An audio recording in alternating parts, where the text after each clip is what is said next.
I always say that today a woman has been reduced to basically an object of sex, an object of attraction for a male, and all the males must just fill their eyes and just their eyes must be quenched, and that's it. So when you see the naked women of the street, you don't appreciate your own wife. You don't, because you've seen much better than her. You've already seen it. So Allah says, look, oh man, lower your gaze as well. It's no excuse. Even if they're doing that, lower your gaze. So you have a woman, and you look down. With respect, you speak to her. It doesn't mean, there was a story of one of the mashayikh, one of the scholars. He mentions a story that there was a man in the United States.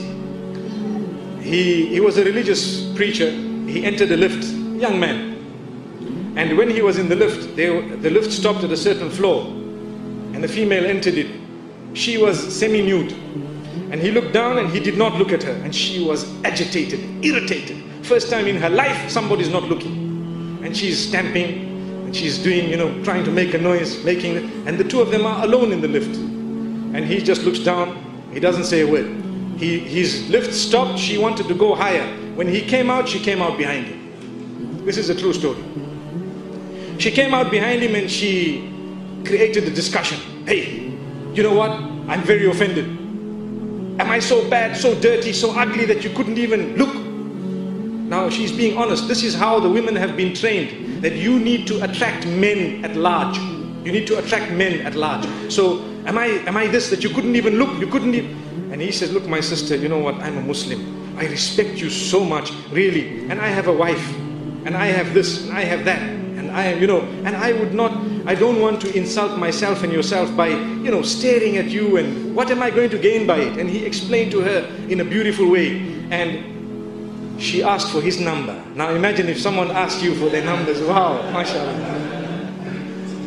And respectfully the man agreed, and he felt that, I will get the people in touch with her and explain. After some time, she accepted Islam.